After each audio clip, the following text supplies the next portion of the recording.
Right, good afternoon. I'm going to use my short slot, and short slot indeed it is, as we've heard, to talk about two linked issues, the choice of criteria in procurements and the verification of what bidders say. And the linking idea is that the object of the exercise is to get the best, most cost-effective provision of a service for the authority. And procurement law ought to be serving that objective, and certainly it ought not to be standing in the way of it. But is it perhaps the case currently that procurement law, or perish the thought, procurement lawyers, are guilty of obstructing that objective?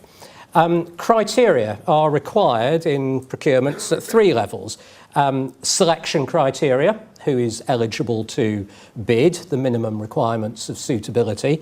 Reduction criteria, under all the procedures except the open procedure, authorities can invite only a limited number of the suitable candidates to take part. So how do you choose which of those minimally suitable candidates are going to participate? And then the award criteria, which is the best tender. And my thesis, if I'm allowed to have a thesis, is that if the criteria being used genuinely and sensibly serve the relevant purpose, then the directive ought not, if it's doing its job properly, to restrict the freedom of authorities to adopt whatever criteria they think will best meet their needs.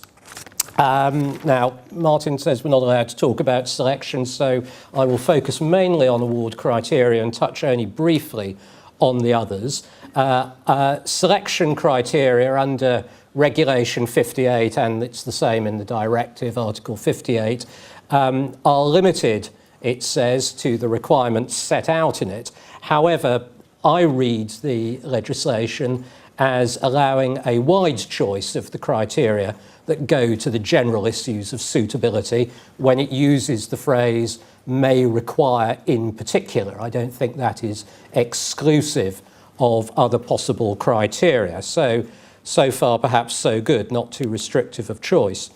Reduction criteria, all that the Article 65 of the directive tells you about these is that they have to be objective and non-discriminatory, which raises quite a big question. And I think too often this is an aspect of the process that isn't really focused on. This third kind of criteria get lost in the middle.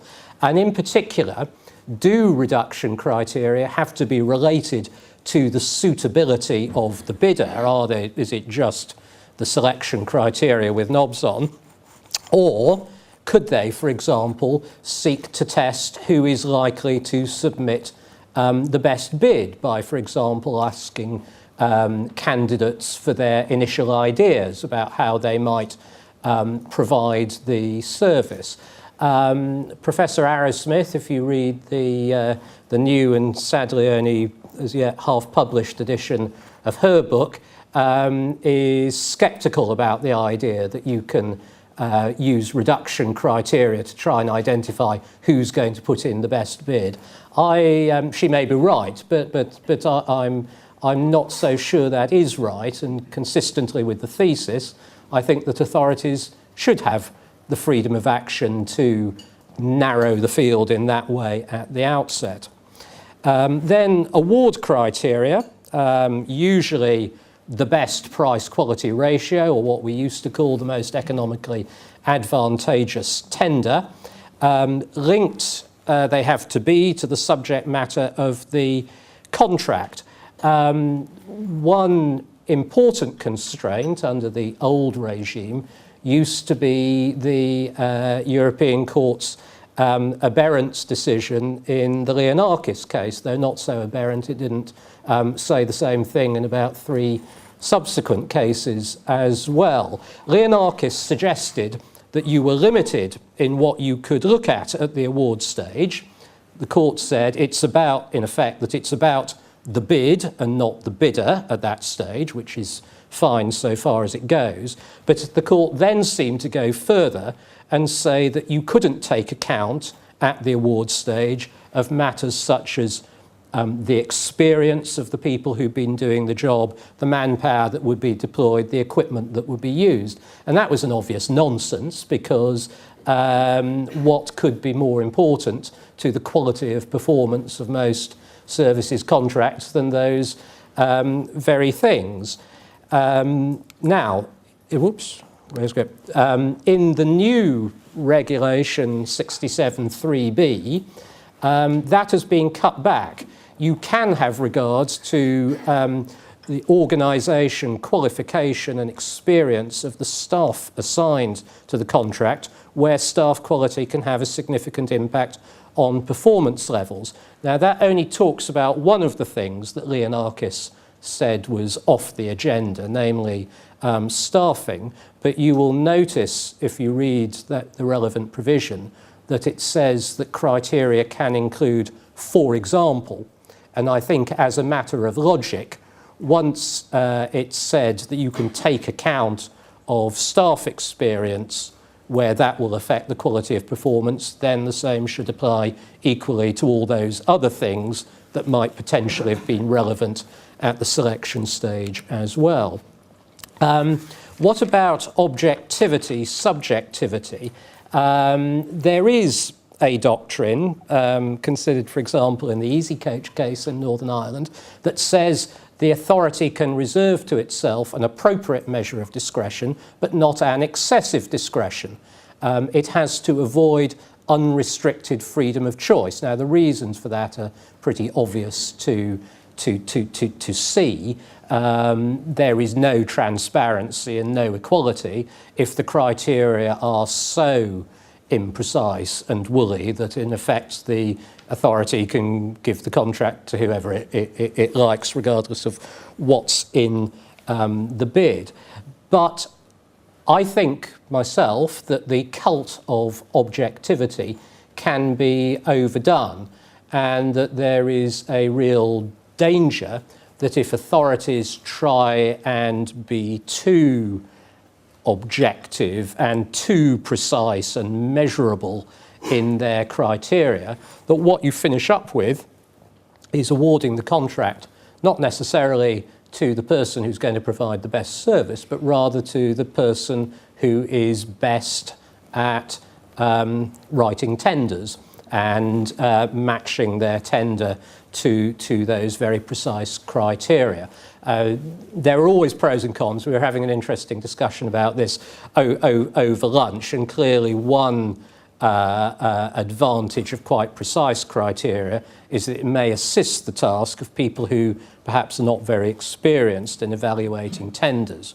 But I would suggest that particularly for big, important, valuable contracts, you really want to get the best and not to be too locked in to a particular set of words. I also think it's desperately important that authorities write their marking descriptors, the bits that tell you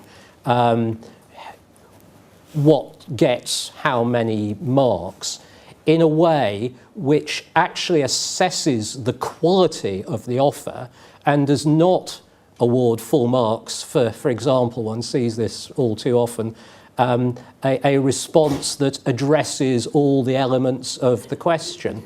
Well, I mean, that's great, but addressing all the elements of the question doesn't mean that the way in which you've addressed them actually makes for a good service, nor does providing lots of supporting evidence necessarily mean that the solution you are offering is a good solution.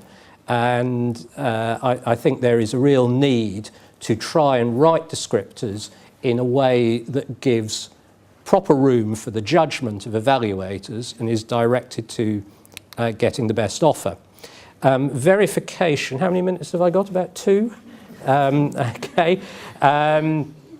That's good, because this is one of the most difficult, I think, and as yet underexplored procurement law issues, and because I've only got 2 minutes, I won't have to answer all the difficult questions. The basic question is this: how far is the contracting authority under an obligation to look behind what the bidder has said in its bid, or indeed its PQQ response? Is it okay just to take it at face value, or when they say that our widgets will perform at 60 revolutions per second, do you need to check whether that's actually true or not? If they say, to take an example from a case I've been involved in recently, that if we run your housing repairs contract with the staffing we propose, we will be able to have someone on site every time repairs are done for someone who is a vulnerable individual in their house.